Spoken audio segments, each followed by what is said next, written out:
चुका सारिखे पूर्ण वैराग्य ज्याचे वशिष्ठापरी ज्ञान योगेश्वराचे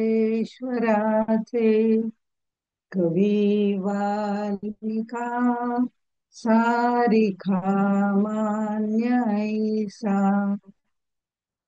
नमस्कार माझा सद्गुरु रामदासा. जय जय रघुवीर समर्थ. आज आपण दशक दहाव्यातला 10वा समास बघणार आहोत. आपण जर पहिल्यापासून आढावा घेतला तर सप्तसंकेतापैकी 9व्या दशकामध्ये आपण सहज स्थिती बघितली होती आणि आता 10व्या दशकामध्ये उन्मनी अवस्था त्यांनी आपल्याला प्रत्येक समासातनं वेगवेगळ्या प्रकारे सांगितलेली आहे. त्याचं थोडस म्हणजे ज्याला आपण म्हणू, हा सगळा नंतरचा जो भाग आहे 9व्या दशकापासून, ते आपण आचरणात काय काय गोष्टी आणायच्या, प्रॅक्टिकल काय आहे त्याचं विवेचन समर्थांनी सांगायचा प्रयत्न केलेला आहे. करायचं आपलं आपल्यालाच आहे, तर आपल्याला त्या त्या अवस्थांपर्यंत जाता येतं. उन्मनी स्थिती सांगणारा हा 10वा समास जो आहे तो खरं म्हणजे अद्वैताचा, ज्ञानाचा किंवा आत्मज्ञानाचा हेवा असल्यासारखा आहे. कारण उन्मनी अवस्थेचा प्रांतू ते तुझे स्वरूप, तेच आपलं स्वरूप आहे. उन्मनी अवस्था साधणं एवढं म्हणावं इतकं सोपं नसलं तरी ती काय आहे हे कळल्याशिवाय आपण तिथपर्यंत जाऊ शकत नाही. ह्यातला जो पहिला समास होता, 10व्या दशकाबद्दल आपण बोलतोय, पहिला समास होता की मनाचं उन्मन करणारं म्हणजे अंतःकरणी एक अशा नावाचा समास होता. तिथे मनाचं उन्मन, आता हे मन कशात येतं तर ते अंतःकरण पंचकामध्ये येतं. त्यामुळे त्याच्यामध्ये येणारं जे मन आहे त्या उन्मन त्याचं करायचं झालं की ते मन सगळ्यांचं मिळून विश्वात्मक एकच मन जेव्हा होतं त्यावेळेला ती उन्मनी अवस्था प्राप्त व्हायला सुरुवात होते. विश्वात्मक मन ज्याला म्हटलं जातं, विश्वमन, त्या विश्वमनाशी आपण एकरूप व्हायला लागतो तेव्हा उन्मनी अवस्था साधायला परिपूर्णता हळूहळू यायला लागते. तसं ते व्हावं लागतं ह्या पद्धतीने सांगितलंय. तर देह आशंका आणि देशंका निरसन असे दुसरा आणि तिसरा समास आहे. तर निसंशय ज्ञान प्राप्त करायचं असेल तर शिष्यांना ज्या काही शंका आलेल्या आहेत त्या आपल्याला सोडवल्या पाहिजेत, त्याचं निरसन केलं पाहिजे हे समर्थांना माहिती आहे. आणि ते सद्गुरूंनी करायचं असतं. त्याप्रमाणे त्याच्यामध्ये काही शंका घेतलेल्या आहेत. चौथं जे आहे ते बीज लक्षण समास आहे. त्याच्यामध्ये आपल्याला निर्मितीचा क्रम सांगितलेला आहे. आणि देह आशंका आणि हे सांगताना नंतर पंचप्रलय पण सांगितलेला आहे.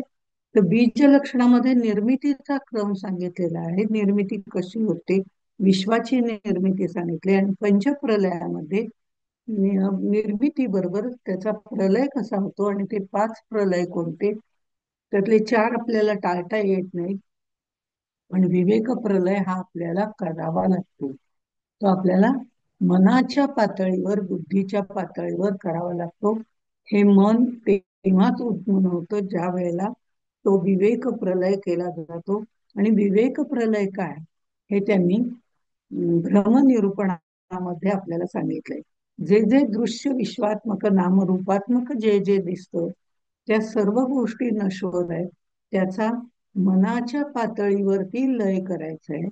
त्या मनाच्या पातळीवरती त्या सर्व गोष्टी नाहीत हे जाणायचंय.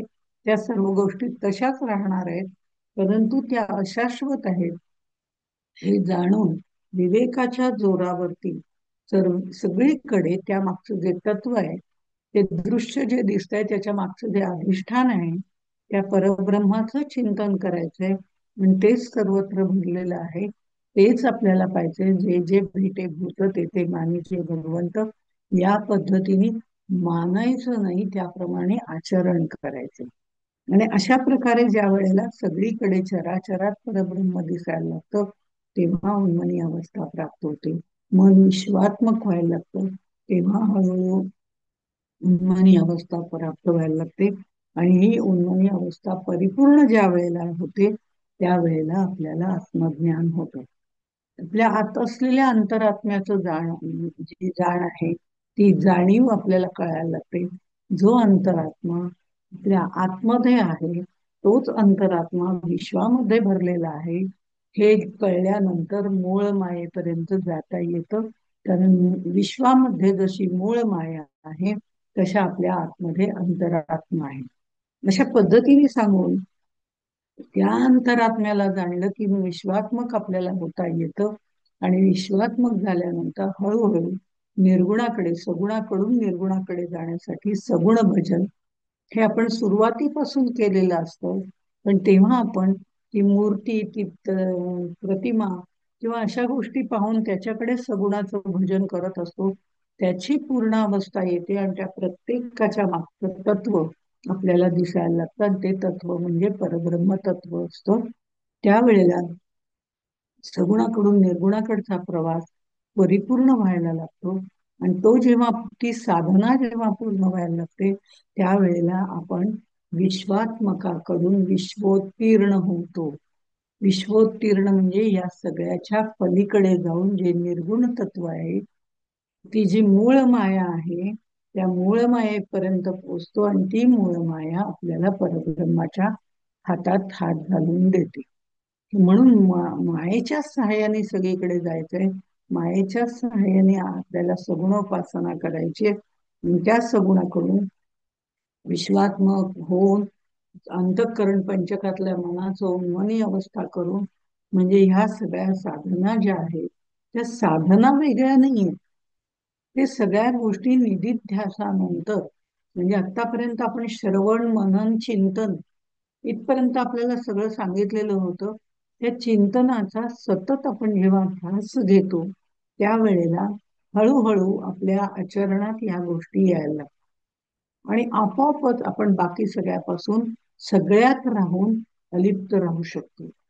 केलं तरी व्हावा, नाही केलं तरी व्हावा, झालं तरी व्हावा, नाही झालं तरी व्हावा, ही जी अवस्था आहे तिथपर्यंत आपण येतो. आणि तिथपर्यंत आल्यावर आपल्याला समाधान मिळायला सुरुवात होते. आणि ज्या वेळेला उन्मनी अवस्था प्राप्त होते, विश्वात्मक भाव निर्माण होतो, आपल्याला आत्मज्ञान प्राप्त होतं, तेव्हा खरं समाधान आपल्याला प्राप्त होतं.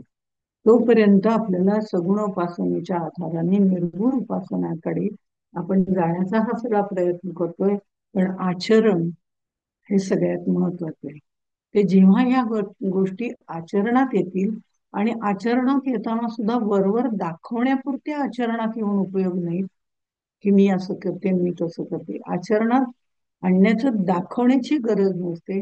त्या आपोआप आपल्या वृत्तीतून आपल्याला कळायला सुरुवात होते, लोकांना कळायला सुरुवात होते. काही त्याच्यासाठी वेगळं करावं लागेल, काही सांडावे न लगे, काही मांडावे आहे. या पद्धतीने आपण विश्वात्मकापर्यंत गेल्यानंतर मग मात्र एकतू एकतू एकतू विठ्ठला, चांगल्या गोष्टी वाईट गोष्टी सगळ्यात तो विठ्ठलच दिसायला लागतो.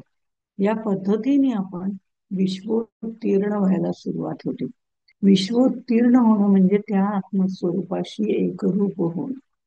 तिथे एकरूप झाल्यावर हे अगा जे झालेचे नाही त्याची वार्ता करसी काय. हे नामरूपात्मक जे दृश्य स्वरूप आपल्याला दिसतंय ते जर दिसतच नाहीये काही, ते काहीच दिसत नाही. तिथे प्रत्येकामध्ये परमेश्वर दिसतो आणि परमेश्वर दिसत नाही, आपणच परमेश्वर रूप होऊन जातो. देव पहाया गेलो आणि देव होऊन ठेलो, अशा पद्धतीने आपणच देव होऊन जातो. ही विश्वोत्तीर्ण अवस्था आहे. इथपर्यंत आपल्याला जायचंय. पण सगुण भजन सोडून चालत नाही.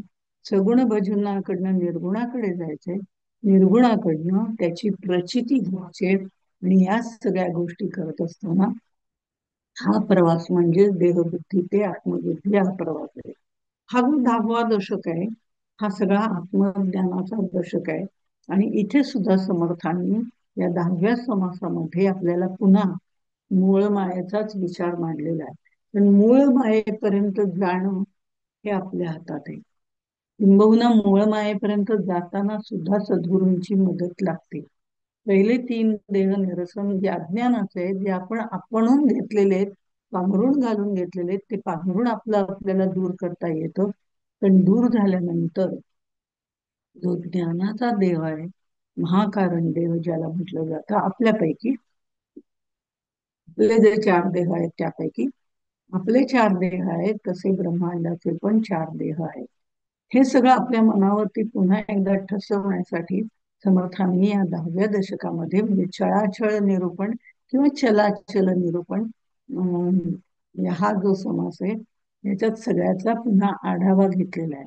10वा दशक म्हणजे आपण दासबोधाच्या निम्म्यावरती उभे आहोत. अर्धा दासबोध आपला वाचून, श्रवण करून, मनन करून, चिंतन करून झालेला आहे. आता तो आचरणात आणण्याची सुरुवात आहे ती 9व्या दशकापासून. 9वा दशक, 10वा दशक, सहज स्थिती, उन्मनी आणि ह्या सगळ्या हे एकत्र आलं की आपोआपच ते आत्मज्ञान होतं. सप्त संकेत जे सांगितलेले आहेत त्यानुसार आपण विचार केला तर इथे आता समर्थांनी पुन्हा मूळ मायेचा विचार मांडलेला आहे आणि तिची स्त्रीलिंगी, पुल्लिंगी, नपुसकलिंगी अशी नावं सांगितलेली आहेत. नावं वेगवेगळी असली तरी त्यामागची मूळ माया एकच आहे. प्राण आपल्याला पिंडातले सांगताना वेगवेगळे सांगितले तरी प्राण एकच आहे. 5 पंचक सांगितली असली तरी अंतःकरण पंचक, मन इंद्रिय पंचक वगैरे हे सांगितलं असलं तरी ते सगळं शरीरातच आहे. आपल्याला त्याचं कार्य कळावं म्हणून हे वेगळं करून सांगितलंय. पण याचा अर्थ कर्मेंद्रिय वेगळं, ज्ञानेंद्रिय वेगळे आहे दुसरं नाही. हा समूह आहे, संघात ज्याला म्हटलं जातं. हे सगळं एकत्र आल्याशिवाय कार्य होऊ शकत नाही. तसं मूळ मायेची सुद्धा स्त्रीलिंगी, पुल्लिंगी, नपुसकलिंगी अशी सगळी नावं सांगितलेली आहेत. ती मायेच्या रूपाप्रमाणे, नामरूपाप्रमाणे तिची साधनाही केली जाते. नामरूपाप्रमाणे म्हणजे असं म्हणायचं मला की मूळ माया जी आहे ती शांत, निवांत वगैरे आहे, हे सगळं आपल्याला माहिती आहे.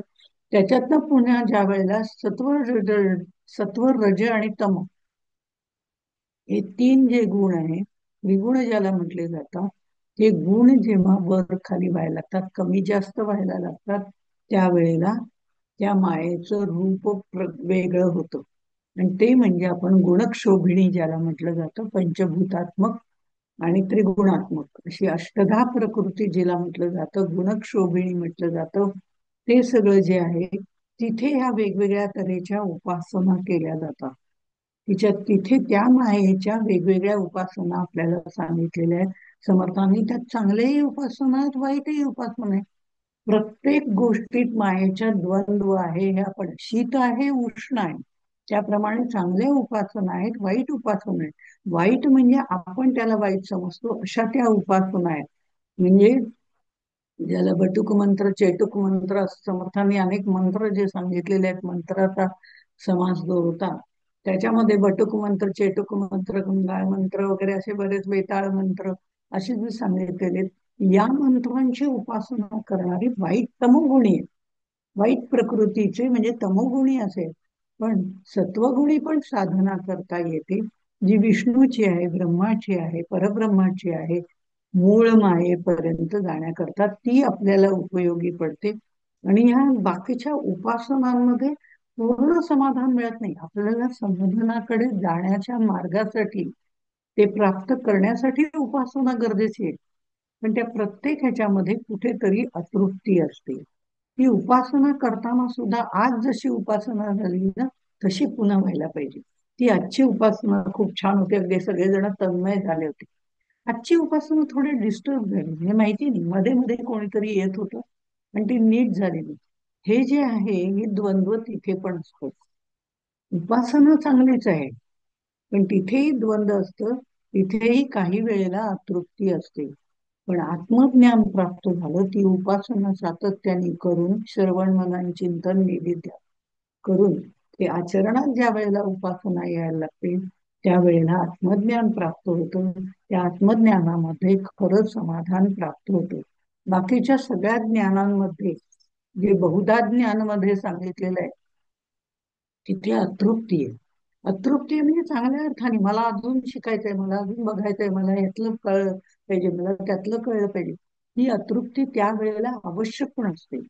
त्याच्यात पूर्ण समाधान मिळत नाही, हा सांगण्याचा उद्देश आहे.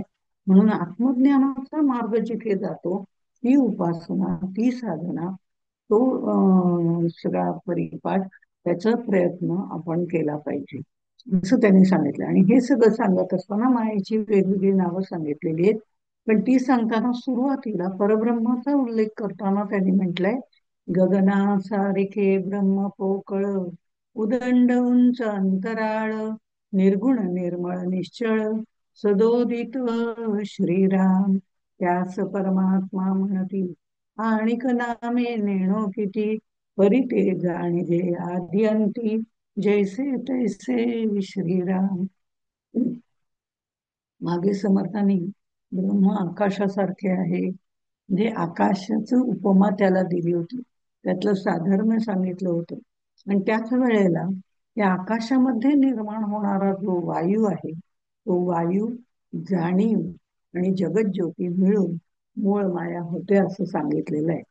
आता आकाशामध्ये आपण बघितलं तर आकाश किती वरती आहे, किती खालती आहे, पण संबंध व्यापलेला आहे, ब्रह्मांड त्यांनी व्यापलेलं आहे त्या आकाशाने. त्यामुळे त्या आकाशाच्या पोकळीतच या सगळ्या गोष्टी झालेल्या आहेत. त्यामुळे ते किती वर आहे, किती 14 भुवन वर, 14 भुवन खाली, असं ते म्हटलं जात. 7 वरती 7 खालती, अशी 14 भुवन म्हटलं जातं. तर ह्या 14 भुवनांना व्यापून असणारं आकाश वर किती आहे, खाली किती आहे, काही सांगता येत नाही. जेवढं वर जाऊ तेवढं आपल्याला आपल्याला ते आकाश दिसत असतं. म्हणून आपण म्हणतो, जेवढं विमानातून वर गेलं तरी सुद्धा आकाश आणखीन उरलेलंच असतं. ही त्याची एक व्याप्ती आहे. पण त्या आकाशाला सुद्धा व्यापून असणारं परब्रह्म जे आहे, ते निर्गुण आहे, निर्मळ आहे, निश्चळ आहे, कल्पनातीत आहे, आणि ते इंद्रिय अगोचर आहे. म्हणून आकाश आणि परब्रह्म एक नाही असं त्यांनी आपल्याला सांगितलं. त्या आकाश जे आहे त्याला सुद्धा व्यापून असणारं ते परब्रह्म आहे. तसंच मूळमालेमध्ये वायू तयार झाला, ते तो जो त्या परमात्म्याला, परब्रह्माला जशी वेगवेगळी नावं आहेत, तशी या मूळ मायेला सुद्धा वेगवेगळी नावं आहेत. त्याच्यामध्ये वायू निर्माण झाला, तो वायू म्हणजे काही परब्रह्म मूळ माया नव्हे. जसं आकाश म्हणजे परब्रह्म नव्हे, हे जसं त्यांनी आपल्याला पटवून दिलं, त्याचप्रमाणे ते सांगतायत की या आकाशामध्ये मूळ म्हणजे वायू तयार झाला. वायू जेव्हा वाहायला सुरुवात होतो त्यावेळेला आपल्याला त्याची जाणीव होते. पण ज्या वेळेला काहीच नसतं, शांत असतं, स्तब्ध असतो तो वायू, तेव्हा त्या वायूची कुठे जाणीव होते? मूळ माया कार्यरत असते त्यावेळेला तिची जाणीव आपल्याला होते. परब्रह्म दिसत नाही, त्याप्रमाणे मूळ मायाही दिसत नाही, पण तिच्या कार्यावरनं ती जाणीव आपल्याला होते, आणि तिची आपल्याला जाणीवेमुळे, कार्यामुळे तिची आपल्याला आहे हे कळतं. जसं आकाशामध्ये वायू निर्माण झाला की तो जसा हल्ला की आपल्याला जाणवतो, त्याप्रमाणे हे आहे. तसंच परब्रह्मामध्ये निर्माण झालेली मूळ माया ही त्याच्यातच आहे, त्याचेच सगळे गुण घेतलेले त्यांनी आहेत. वायूने जसे परब्रह्म, माया आणि आकाश यांचे गुण घेतलेले आहेत, हे सगळे त्याच्यामध्ये वायूमध्ये आपल्याला बघायला मिळतात. तो आकाशातला वायू जसा आहे तसं परब्रह्मातली स्पंदन म्हणजे माया आहे. आकाशामध्ये हालचाल निर्माण करणारा हा वायू आहे, तसा परब्रह्मामध्ये हालचाल निर्माण करणारी ही मूळ माया आहे. अशा प्रकारे त्यांनी सर्व सांगितलेलं आहे. त्या मूळ मायेला अनेक नाव आहेत, पण अनेक नाव आहेत म्हणून मूळ माया अनेक होत नाही. मूळ माया एकच आहे. कसं आहे की एकच व्यक्ती आहे, एकच स्त्री आहे, आणि त्या स्त्रीला, ती व्यक्ती जी आहे, स्त्री जी आहे, तिला कुणी आई म्हणतं, कुणी बहिणी म्हणतं, कुणी बहीण म्हणतं, कुणी जाऊ आहे म्हणतं, कुणी नणंद आहे म्हणतं, कुणाची ती काकू असते, कुणाची ती मावशी असते. व्यक्ती एकच आहे ना, पण तिला नावं अनेक ठेवलेली आहेत. हे नावं म्हणजे जो तो आपापल्या पद्धतीने तिला हाक मारत असतो. भाची असेल तर ती मावशी म्हणेल, आत्या म्हणेल, जाऊ असेल तर ती जाऊबाई म्हणेल, नणंद असेल तर ती तिला वहिनी म्हणेल. अशी ती नात्यांप्रमाणे ती व्यक्ती त्या व्यक्तीला पाहते, त्याप्रमाणे वेगवेगळ्या नावांनी हाक मारायला सुरुवात केली. तरी ती व्यक्ती मात्र एकच असते. तसंच या परब्रह्मात जे चंचळत्व निर्माण झालं आणि त्या चंचळत्वामध्ये ज्या वेगवेगळ्या कृती कार्यशक्तीमुळे निर्माण झाल्या, त्यानुसार त्याला वेगवेगळी नावं ठेवली. परब्रह्माच्या बाबतीतही तसंच झालेलं आहे. परब्रह्माचं ज्ञान ज्यांना झालं त्या ऋषीमुनींनी ते परब्रह्म ज्या पद्धतीने अनुभवलं, त्या पद्धतीने त्या परब्रह्माला वेगवेगळी नावं दिली. पण परब्रह्म एकच आहे आणि ते नामातीत आहे.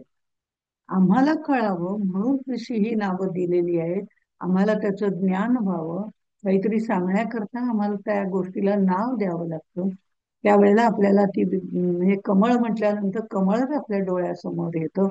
त्या पद्धतीने त्या त्या गोष्टींना दृश्य विश्वामध्ये नामरूप दिलेलं असतं. त्याची आम्हाला सवय झालेली असते. म्हणून या प्रत्येक गोष्टीला आपल्याला नाव दिलेलं आहे. मूळ मायेला पण नाव दिलेलं आहे. न दिसता नाव ठेवणे, न ते कथा कोण सांगणे, सो हे जाणाया कारणे नामाभिधान. हे दिसत नाही, माया दिसत नाही, परब्रह्म दिसत नाही, पण नक्की परब्रह्म कसं आहे त्याची तोंड ओळख करून घेण्याकरता ते आहे तरी कसं, ज्याच्याकडे आपल्याला जायचंय ते आपल्या कल्पनेमध्ये तयार तर असायला हवं. ते कसं आहे हे जाणायला तर हवं. नाही तर आम्ही भलत्याच गोष्टीकडे जाऊन त्याला परब्रह्म म्हणू तर ते चुकीचं ठरेल, तो मार्ग चुकीचा ठरेल. म्हणून संत सज्जनांनी या गोष्टी कळण्याकरता ज्या दृश्य चराचर गोष्टी आपण पाहिलेल्या आहेत त्याच्याशी साम्य असलेलं मिळता जुळता गुणधर्म देऊन त्याची कल्पना करून मला त्या परब्रह्माची, त्या मूळ मायेची, त्यांच्या गुणधर्माची ओळख करून दिलेली आहे. मग ते गुणधर्म त्यांच्यात आहेत का? तर खरं तर ते निर्गुण निराकार आहेत. पण ज्या वेळेला क्रियाशक्ती जागी होते तेव्हा त्या मूळ स्पंदनामध्ये या सगळ्या क्रिया उत्पन्न होतात. आणि त्या क्रियेवरनं, त्या कार्यावरनं आपण त्याला जाणायला सुरुवात करतो. असं हे मूळ मायेचं वर्णन समर्थ करत आहेत. त्या मूळ मायेला प्रकृती पुरुषही म्हटलं जातं, शिवशक्तीही म्हटलं जातं. पुन्हा वेगवेगळ्या पद्धत, पण ही जी नावं दिलेली आहेत ती त्यांच्या गुणधर्मावरनं, त्यांच्या कार्यावरनं दिलेली. आपण जेव्हा नावं देतो मूल झाल्यानंतर त्याला नाव देताना आपल्याला त्याचं पुढचं काही माहिती नसतं. काही वेळेला नाव सोनूबाई हाती कथलाचा वाळा अशी अवस्था प्राप्त होते, तशी त्यांची होत नाही.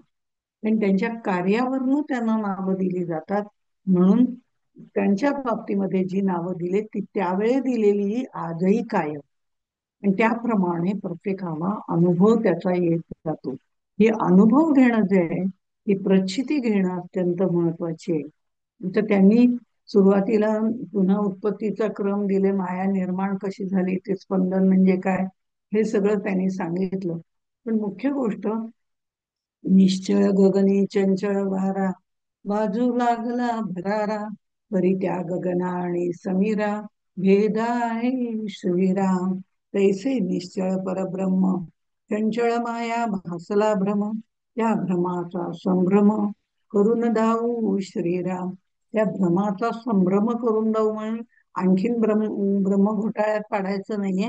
त्याचा सविस्तर विस्तार जो आहे तो आपण पाहायला पाहिजे. तो ब्रह्म म्हणजे काय आहे, आपण कशाला ब्रह्म म्हणायचा, ते ब्रह्म काय आहे हे आपण जाणून घेतलं पाहिजे आपल्या बुद्धीच्या पातळीवर, आपल्या मनाच्या पातळीवर. जे दृश्य विश्व आहे, जे जे निर्माण झालेलं आहे, जे जे नश्वर आहे, अशाश्वत आहे, ते काय आहे आणि शाश्वत काय आहे याचा सारासार निवाडा आपल्याला करता आला पाहिजे. निश्चळ गगनी चंचळ वारा, हे जसं आपण बघितलं की आकाशामध्ये तो वायू आहे, तो वाजायला लागला म्हणजे फिरायला लागला, वादळ व्हायला लागलं की त्या वायूची आपल्याला जाणीव होते. किंवा छान मंद झुळूक आली तरी आपल्याला त्याची जाणीव होते. हे जसं आहे तो त्याच्यातच असला तरी आकाश किंवा गगन म्हणजे वारा नव्हे. तसं परब्रह्मामध्ये स्पंदन होऊन निर्माण झालेली मूळ माया म्हणजे परब्रह्म नव्हे. हे पक्क पहिलं लक्षात ठेवायचं. हे त्याचंच स्पंदन आहे, त्याच्यापासून भिन्न नाही. हे सगळं जरी आपण म्हटलं तरी ही मूळ माया वेगळी आहे आणि परब्रह्म वेगळं आहे हे लक्षात ठेवायला पाहिजे. तैसे निश्चळ परब्रह्म चंचळ माया भासला भ्रम. पण ही चंचळ आहे, ती ते स्पंदन त्याच्यामध्ये निर्माण झालेलं आहे. आणि जे निर्माण झालंय ते लयही पावतं, हा प्रलयाचा सिद्धांत आहे. त्यामुळे ती मूळ माया सुद्धा नंतर आपण तिथपर्यंत पोहोचल्यावरती आपल्याला घेऊन त्या परब्रह्मामध्ये विलीन होते. कारण आपण मायेत जन्मतो, मायेत राहतो, मायेत मृत्यू पावतो. त्या मायेचा हात सोडणं आपल्याला कठीण असतं. पण आपल्याला गुणक्षोभिणीचा हात सोडून देऊन मूळ मायेपर्यंत जावं लागतं. मग ती जी मूळ माया, त्याचं स्पंदन आहे, ती मूळ माया त्याच्याशी एकरूप होणं म्हणजे आपल्या अंतरात्म्याशी एकरूप होणं. कारण ब्रह्मांडातली मूळ माया आणि आपल्यातला अंतरात्मा एकच आहे. त्यामुळे या दोन्हीकडे आपल्याला आधी आपल्याला हवे आपणाशी आपण या नाव ज्ञान तिथे सुरुवात केल्यानंतर मग आपल्याला विश्वात्मक आणि विश्वोत्तीर्ण होता येतं. आणि म्हणून हा मधला जो भाग आहे तो सगळा भ्रमाचा आहे. तो भ्रमाचा भाग म्हणजे केवढा तरी विस्तारित झालेला आहे. तो ज्याचा विस्तार करू तेवढा तो वाढलेला आहे. कारण सगळे चराचरामध्ये ते दृश्य विश्व पसरलेलं आहे.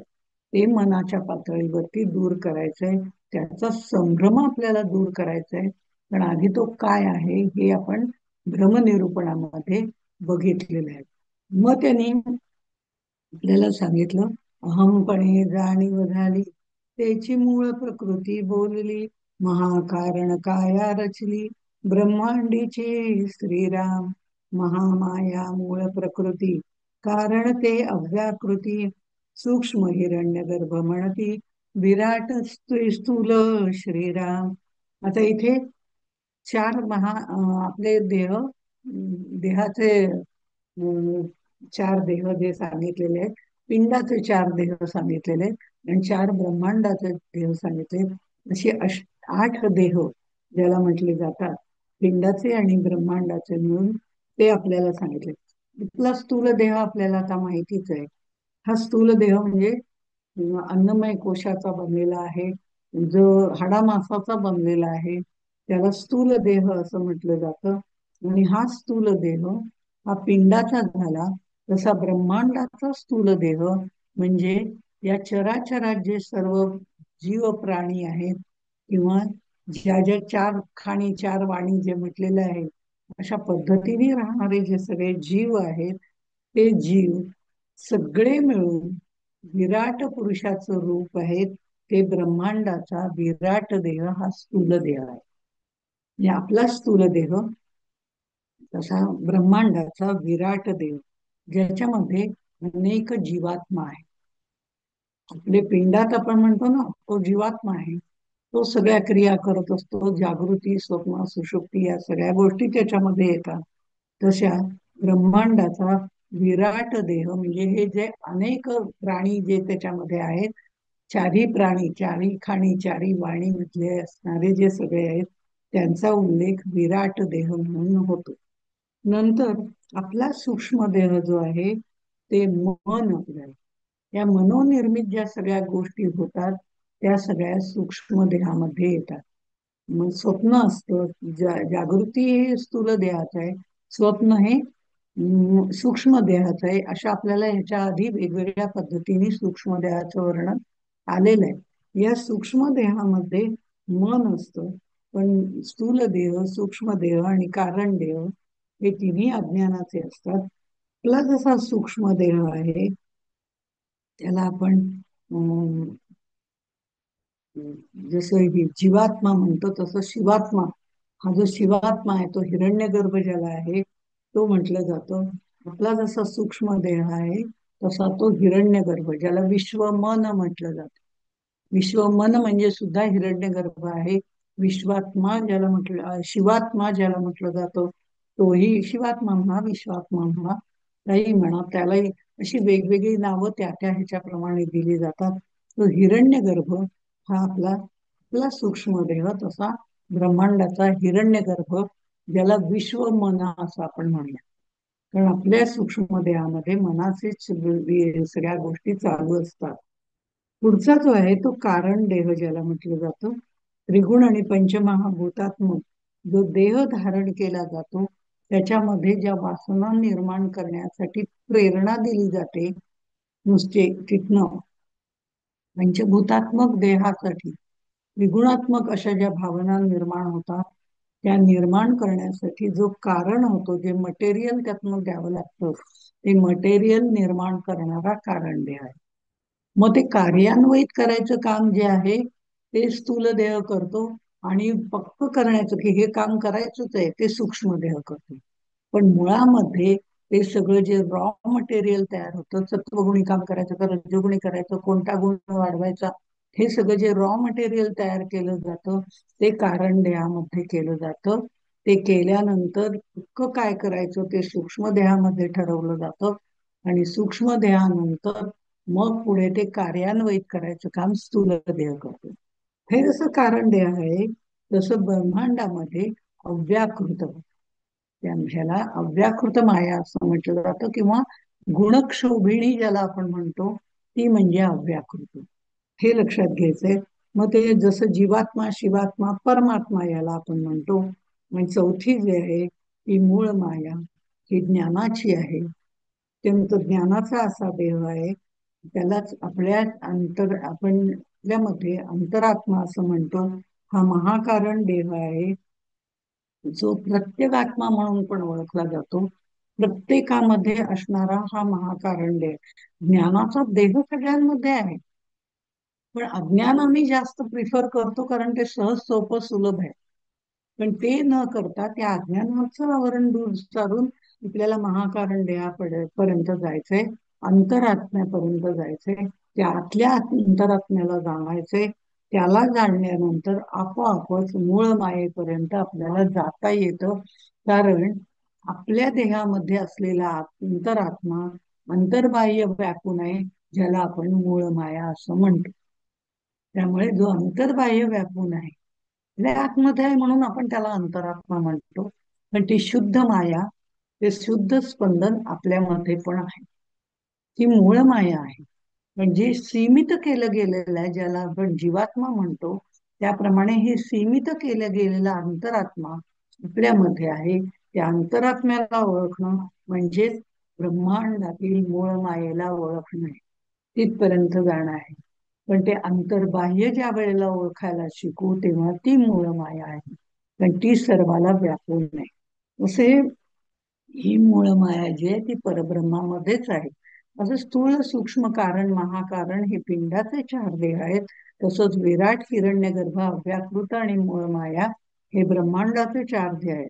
जसं जसं आपण आपल्यातले एक एक देहाचं निराकरण करत जातो, त्याचा लय करत जातो, देही असणं विदेही अवस्था प्राप्त होते, मी म्हणजे देह नाही ही भावना तयार होते, आणि मग हळूहळू आपल्याला देहबुद्धी हळूहळू सोडता यायला सुरुवात होते, आणि आत्मबुद्धीकडचा प्रवास सुरू होतो.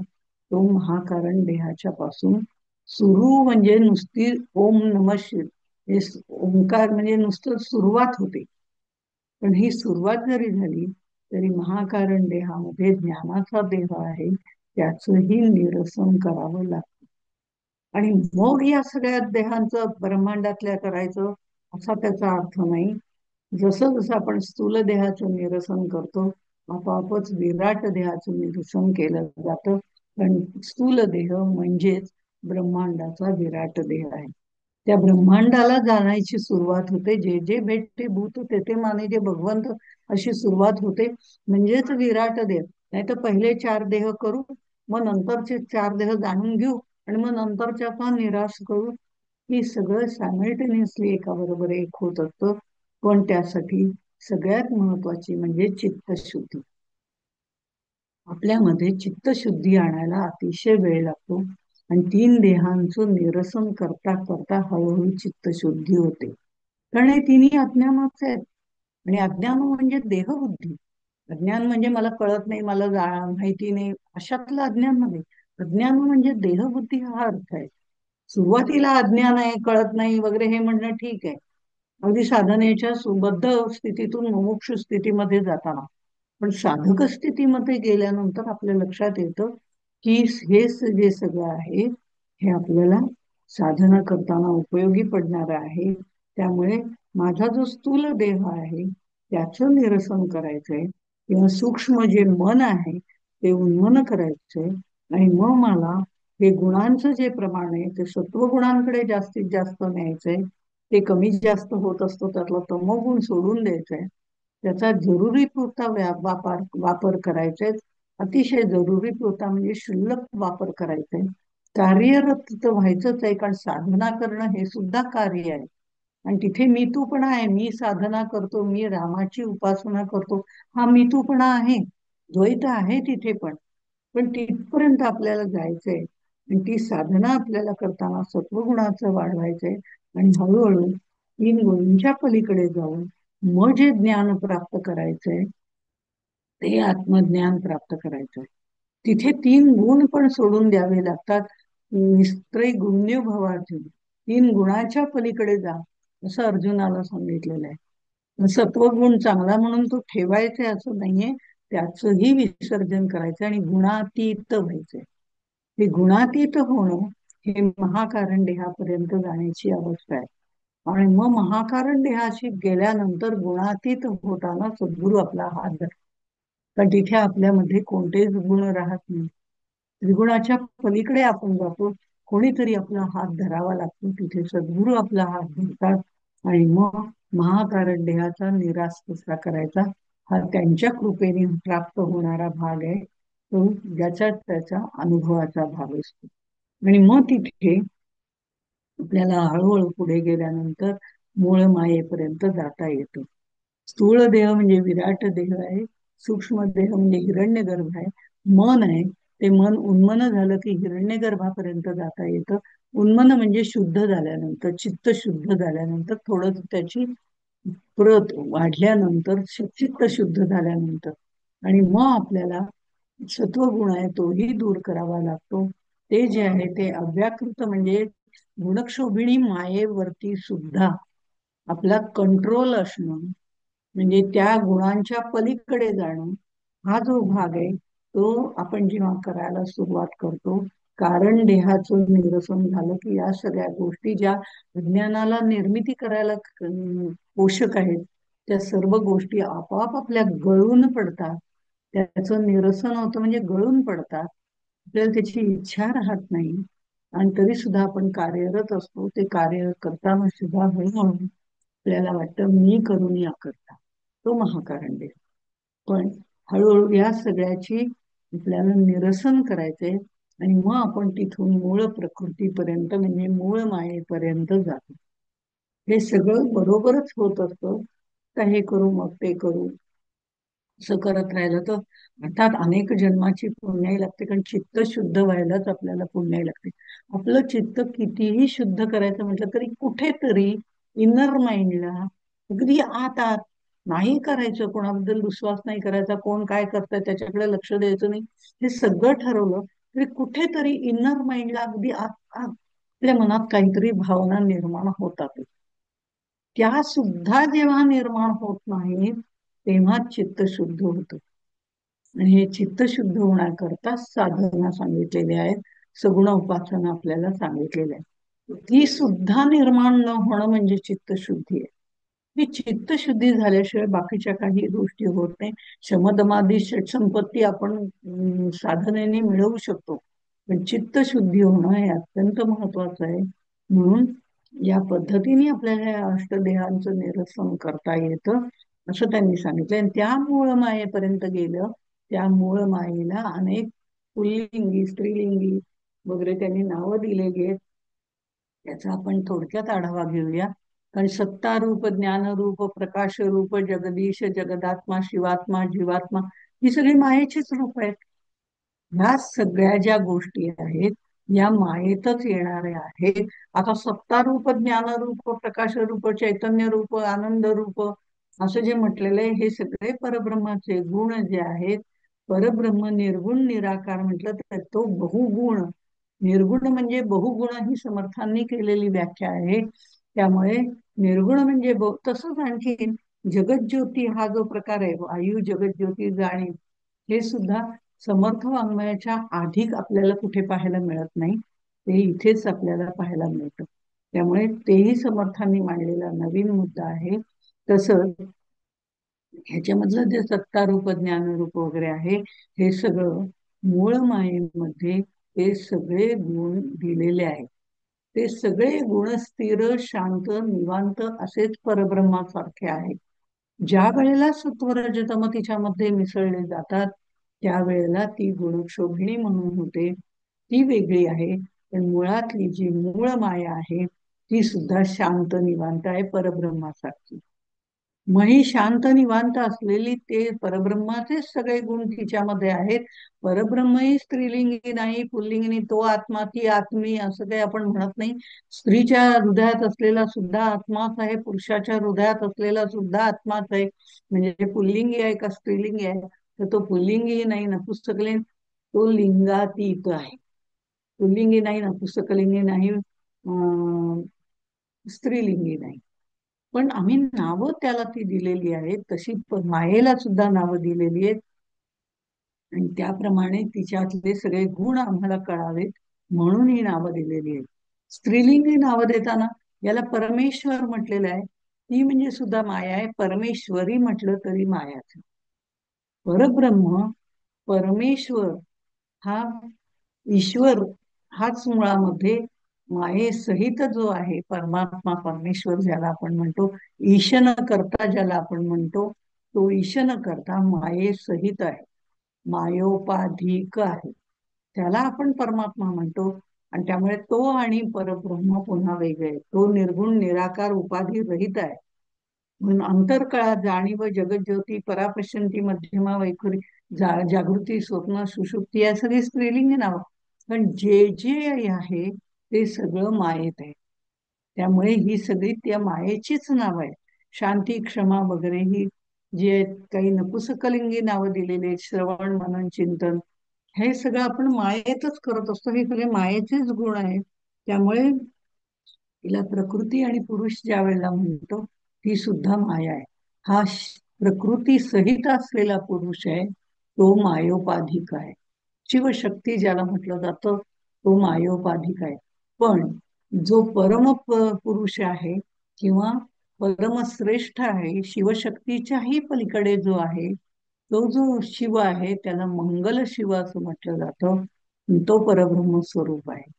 तो जो विष्णू आहे, तो ज्या वेळेला तिच्या शक्ती सहित असतो तेव्हा तो मायोपाधिक आहे.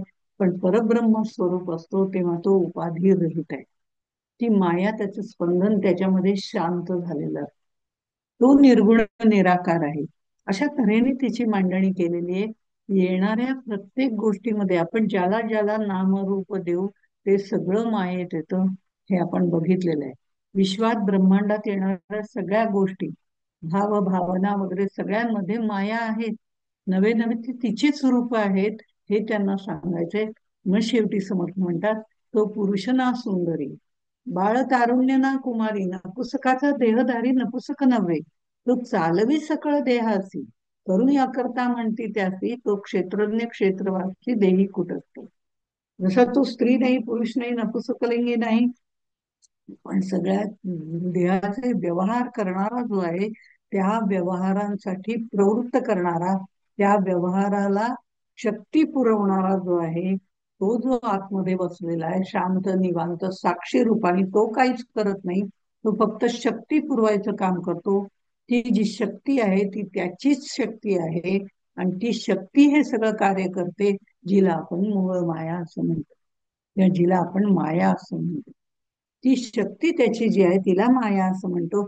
आणि म्हणून आपण म्हणतो की ती शक्ती कार्य करते. हा शांत निवांत बसलेला असतो.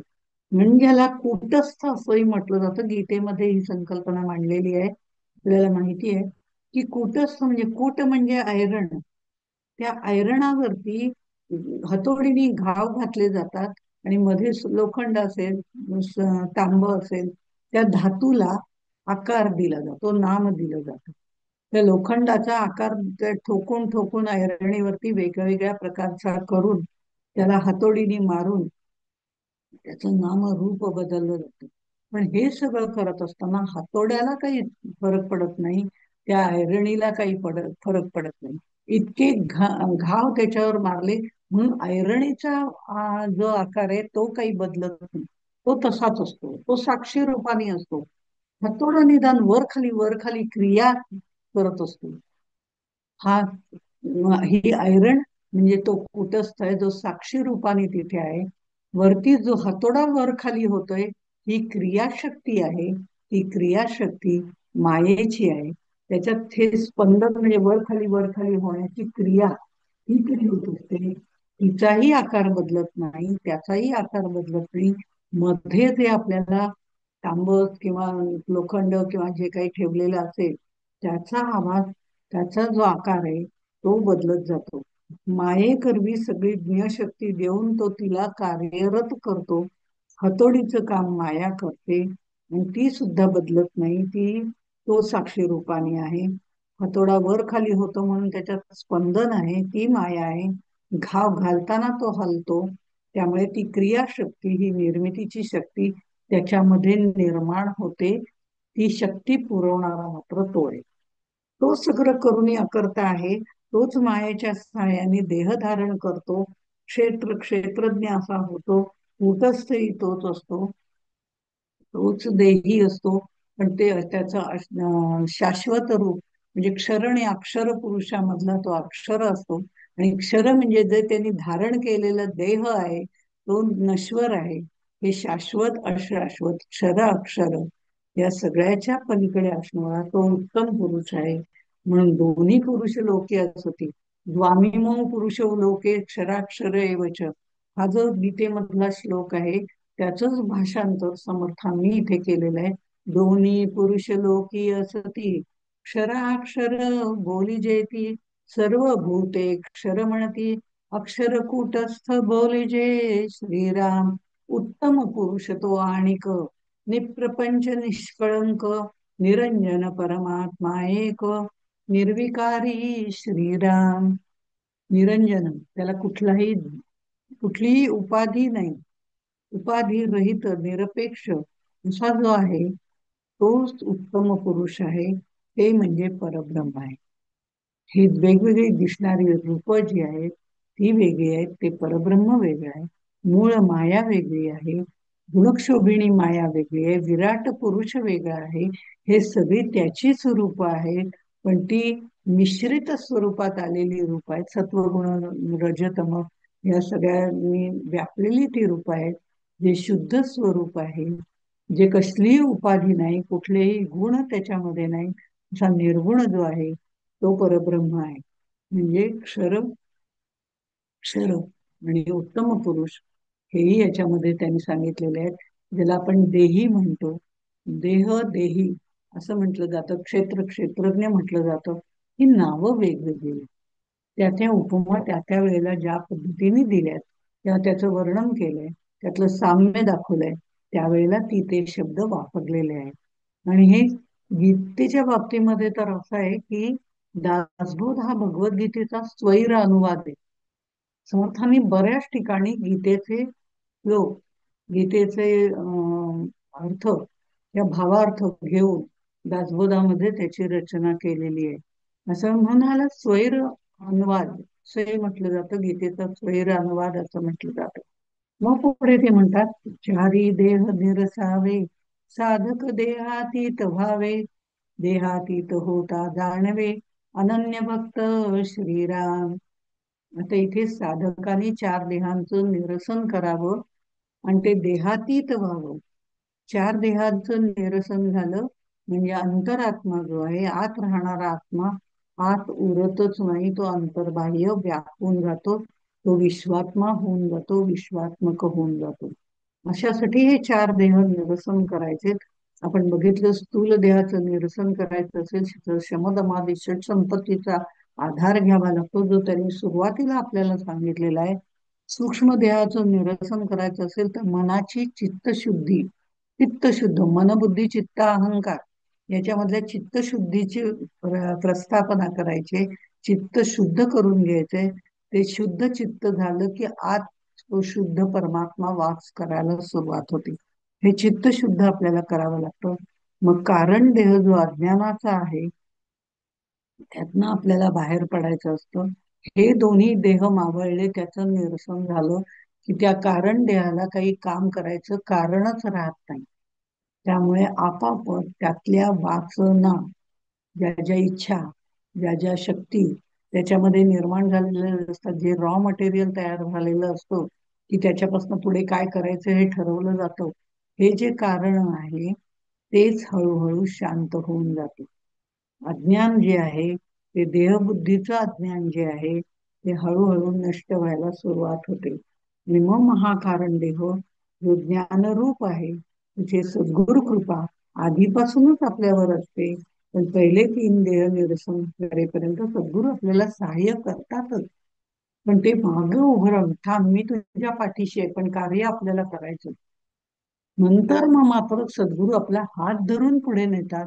हा भाग वेगळा आहे. हात धरून पुढे नेतात म्हणजे हे तीन देहांचं अज्ञानाचं निरसन झाल्यावर ज्ञान म्हणजे सद्गुरु आहे. त्या ज्ञानाच्या ठिकाणी आपल्याला जायचंय, ते आत्मज्ञान प्राप्त करायचंय. आपल्याला आपण पाहून घ्यायचंय. आपल्याला दुसऱ्यालाच पाहायची सवय असते, ती हळूहळू आपली पूर्णतः निघून जाते. त्याच्यातलेही आपल्यात आपापच चांगले गुण आल्यावर दुसऱ्यातले चांगले गुणच आपल्याला दिसायला सुरुवात होते. अशा पद्धतीने या गोष्टी घडत जातात. म्हणून त्यांनी असं म्हटले, येथे बहुत न लगे खळखळ, एक चंचळ एक निश्चळ, शाश्वत हे श्रीराम. सार त्यागुण घेई जे सार, म्हणून सारा सार विचार, नित्यानित्य निरंतर, पाहती ज्ञानी श्रीराम. ज्ञाने ओळखावा ज्ञानेश्वर. आधी आपल्याला ज्ञान असेल तर ज्ञानेश्वर ओळखता येतील. आपल्यामध्ये ते गुण असतील तर दुसऱ्याला आपल्याला ओळखता येईल. आपल्याला ते गुणच नसेल तर आपल्याला दुसऱ्याला ओळखताच येणार नाही. कोणत्याही क्षेत्रातलं ज्ञान हे आवश्यक आहे. त्यातल्या त्यात कोणतं ज्ञान चांगलं योग्य ते पारखून घेणं, वायफळ ते सोडून देणं हे आपल्याला व्यावहारिक ज्ञानामध्ये सुद्धा करावं लागतं. कोणतं ज्ञान महत्वाचं आहे, कोणतं ज्ञान योग्य नाहीये, कोणतं ज्ञान आता आपल्याला उपयोगी पडणार आहे, आपल्या करिअरसाठी कोणतं उपयोगी पडणार आहे. म्हणजे मग करायचं असेल सायन्स आणि जायचं आर्ट्स कॉमर्स कडे, तर त्याचा उपयोग नाहीये. कोणतं ज्ञान पाहिजे ते सुद्धा सारासार विचार करून ठरवावं लागतं व्यवहारामध्ये. इथे तर आत्मज्ञानाकडे जायचंय.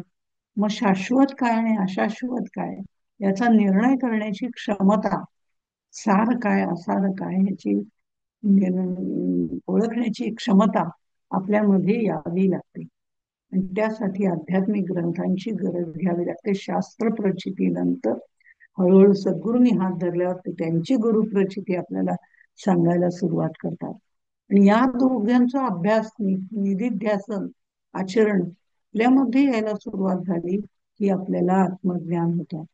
ज्ञान सांगताना सुद्धा, आत्मज्ञान सांगताना सुद्धा सद्गुरू म्हणा, वक्ता म्हणा, वेगवेगळ्या प्रकारची गमतीदार उदाहरणं देत असतो, काही कथा सांगत असतो.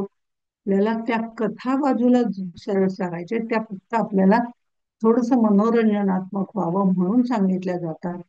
पण त्या कथा बाजूला करून त्यातलं तत्व काय हे घेण्याची, म्हणजे सार काय हे घेण्याची सवय लावून घ्यायची असते. आपल्यामधला अहंकार, अज्ञान ते ओळखून आपल्यातला, दुसऱ्याचं करण्याचं काही कारण नाही, आपल्यातला अहंकार कुठे निर्माण होतो. काही वेळेला अहंकार निर्माण, काही वेळेला आपल्याला त्या बरे वाईटपणा त्यातला कळत नाही आणि आपण सांगत सुटतो, असंही होऊ शकतं. हा आपला अहंकार आपल्याला ओळखता आला पाहिजे, नंतर तरी त्याची जाणीव झाली पाहिजे हे मी बोलायला नको होतं. आणि ती सुधारणा पुढे घडवून आणली पाहिजे की मी हे केलं, हे चुकीचं केलं, हे पुन्हा करता कामा नये. या गोष्टी सुधारत सुधारत जाणं आत्मज्ञानाच्या बाबतीमध्ये सुद्धा आहे.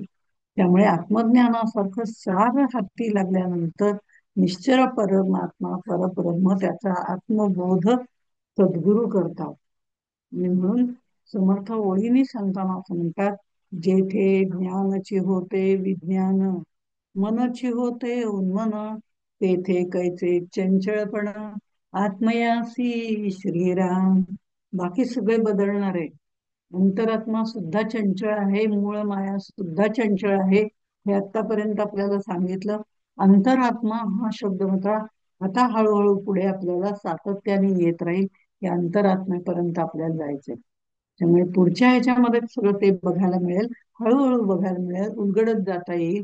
जसं आतापर्यंत त्यांनी आपल्याला मूळ मायेबद्दल सांगत गेले. मूळ मायातले बारकावे सगळे सांगत गेले. बाकी सगळं बदलणार आहे मूळ मायेपासून. मूळ माया जी आहे ती स्पंदन आहे. त्यामुळे ती सुद्धा चंचल आहे. तिच्यात सूक्ष्म का होईना पण चंचलत्व आहे. अंतरात्म्यामध्ये सुद्धा जी सूक्ष्म प्रमाणात चंचलत्व आहे. तो आत्मा, अंतरात्मा आत्मदय आहे ना, तोही काही वेळेला चलबिचल होतो. आतली जाणीव जी आहे ती चलबिचल होते. हा अंतरात्मा आणि आत्मा याच्यातही फरक आहे. ते आत्मतत्व जे आहे ते साक्षी रूपाने राहतं, पण अंतरात्मा म्हणजे जीवात्मा नव्हे. जीवात्म्याच्या वरची स्टेज आणि आत्म्याच्या आधीची स्टेज. तो अंतरात्मा शुद्ध झाला, तो चंचळ आहे. तो चंचळ आहे, त्याला शांत केल्यानंतर तो अंतर्बाह्य जेव्हा व्यापून जातो, तो शुद्ध स्वरूपात होतो, तेव्हा तो खरं म्हणजे आत्मतत्वाशी निगडीत होतो. ते आत्मतत्व महत्वाचं आहे. तेव्हाच आपल्याला विश्वात्मक होता येतं, तोपर्यंत विश्वात्मक होता येत नाही. हे मायामय नामरूपात्मक सगळं आहे. त्याचा सखोल विचार करून विवेकाने, सारासार विचाराने निश्चळ परब्रह्म ओळखायचे.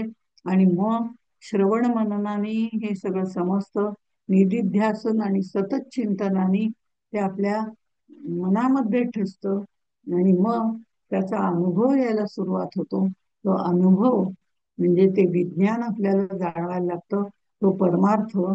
पण ज्या वेळेला कळतो तोपर्यंत प्रपंच असतो. तो वळायला लागला, आपल्यामध्ये ठसायला लागला, आपल्यामध्ये बिंबायला लागला की त्याचा परमार्थ होतो. आणि मग हे जे ज्ञान आहे ते ज्ञान मला मिळालंय हा सुद्धा अहंकार येतो, तोही काही वेळेला निघून जातो. मला ज्ञान झालंय याचं भानही राहत नाही. अशी जेव्हा परिपूर्ण अवस्था होते तेव्हा ज्ञानाची होते विज्ञान आणि मनाची होते उन्मन. ही उन्मन मनाची शेवटची पातळी जी आहे तिथपर्यंत आपण जातो आणि ज्ञानाचं विज्ञान होतं. तेथे कैसे चंचळपण आत्मा, तिथे चंचळपण राहतच नाही. त्या परब्रह्माशी एकरूप राहिल्यावर आपणही निश्चळ होऊन जातो. हे निश्चळ होणं, ते आत्मज्ञान प्राप्त करणं, त्याची प्रचिती घेणं आणि प्रचिती घेतल्यावर सुद्धा मला आत्मज्ञान झालंय हे विसरून जाणं, ह्या सगळ्या गोष्टी निर्वृत्ती अवस्था निर्माण करतात. ती अवस्था अवस्थाच राहत नाही, ते चंचलत्व निघून जातं. आणि हे काही सांगोवांगीचे काम नाही. हे फक्त सांगितलंय की काय होऊ शकतं याची कल्पना असावी, ते कधी होऊ शकतं याची कल्पना असावी. म्हणून मला म्हणजे समर्थांना जो अनुभव आला, तो समर्थ ते अनुभव सांगताना म्हणतात, मला रामरायाच्या कृपेने, रामराय हे त्यांचे सद्गुरू आहेत, त्या रामरायाच्या कृपेने मला जो अनुभव आला तो मी तुम्हाला सांगितला.